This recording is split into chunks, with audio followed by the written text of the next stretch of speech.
aprender a elaborar um estudo de caso por meio de um estudo de caso bem redigido.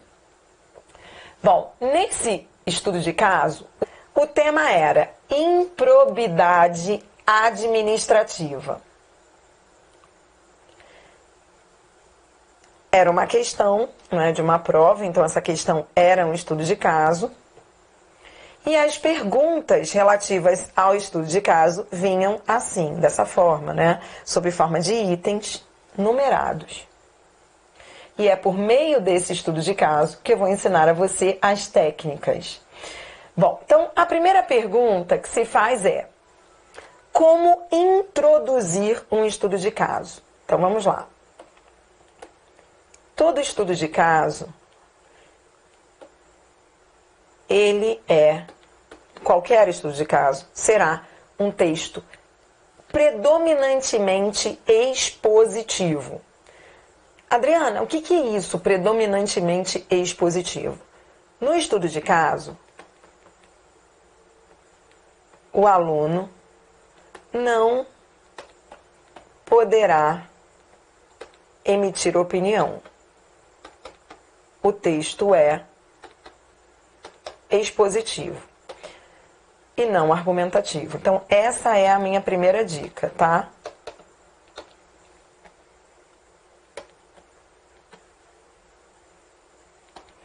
Isso quer dizer que o que se espera do candidato é que ele exponha aquilo que ele sabe sobre o assunto. Então, voltando aqui, veja, o tema é improbidade administrativa. Então, não é o caso de você argumentar, defender tese, ponto de vista. Você tem que dominar esse assunto e responder a esses itens, a essas perguntas, de maneira expositiva. Não dizer assim, na minha opinião, ou eu acho, ou entendeu? Ou seja, tudo que se pergunta aqui não é com base no seu julgamento, na sua experiência, e sim com base em algo que você conhece, que você estudou. Então, são fatos. O texto é baseado em fatos, não opiniões, não argumentos. Isso é um ponto importantíssimo. Um outro ponto que você precisa entender é: tudo que se afirma deve ter uma fonte. Então, isso é um mantra que eu quero que você repita para você, na hora que você estiver redigindo. Para que o seu texto não corra o risco de ser apenas uma opinião sua, para que você demonstre que você conhece aquele assunto, que você domina, você tem que dizer de onde você tirou aquilo. Quando se fala em fonte, pode ser uma lei, de onde você tenha retirado aquele trecho, ou pode ser um autor. E esse autor, ele pode também ser o seu professor. É o que eu sempre digo. Muitas vezes o aluno fala assim: ah, eu não li muitos autores, eu li o livro do meu professor, que é aquele em que eu confio. O texto, digamos, é sobre processo penal e eu só confio naquele meu professor de penal. Importante que, se for um professor, seja também um autor, porque tem que ter um testemunho de autoridade. Então, normalmente, o que se espera do candidato é que ele comprove aquilo que ele diz, né, com base em algo objetivo. Então, se é uma lei, é fácil de o examinador procurar para ver se o aluno escreveu certo.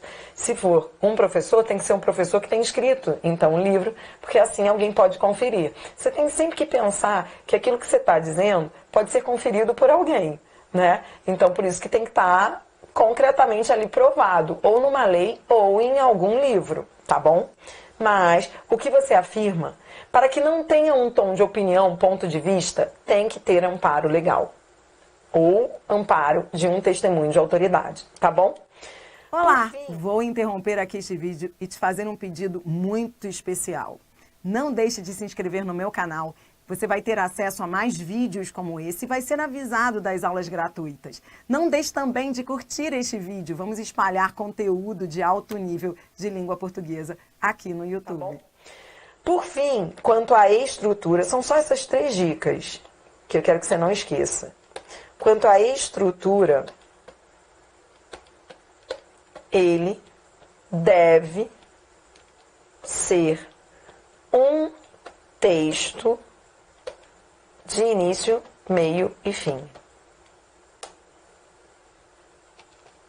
Melhor ainda, um texto que tenha início, desenvolvimento e conclusão. Eu digo isso por quê? Porque muita gente, por não saber, acaba, por exemplo, olhando para esse estudo de caso e achando que não há que se fazer disso aqui um texto. Que é só colocar ali, número 1, resposta. Número 2, resposta. Número 3, resposta. Não. Não. Isso tudo aqui vai virar um texto com início, uma introdução, um desenvolvimento e uma conclusão. Tem que virar um texto. Às vezes o aluno fala assim para mim, Dri, eu conheço um rapaz que fez uma prova e era um estudo de caso, era um texto nesse perfil. E esse rapaz, ele respondeu desse jeito, 1, 2, 3, ou então A, B e C e se deu bem. É aquilo que eu digo, não posso controlar tudo. Não posso controlar todos os corretores desse mundo. E é claro que isso depende muito do concurso. Veja, se você presta uma prova em que o nível é baixo, se você faz algo mais ou menos que ainda não seja perfeito, você é rei. Mas temos que considerar que hoje o nível subiu muito. Eu que vivo disso, sei que você, o aluno que me procura, já é um aluno de alto nível. Então esse aluno de alto nível, ele não faz mais o básico, ele faz o melhor. Então digamos que você produz um estudo de caso de uma maneira assim, informal. Responder 1, 2, 3. Tá, 1, 2, 3, numerando. E o outro aluno responda também do mesmo jeito, com o mesmo conteúdo que você, atendendo às exigências da banca quanto às respostas, só que ele estruture sob forma de um texto mesmo, com início, meio e fim. Quem vai se dar melhor? E o examinador, quando olhar aquele estudo de caso bem estruturado e olhar o outro estudo de caso, de qualquer maneira, só respondendo diretamente às questões, certamente que o grau de exigência dele vai subir. Então, faça o melhor. E o melhor é isso.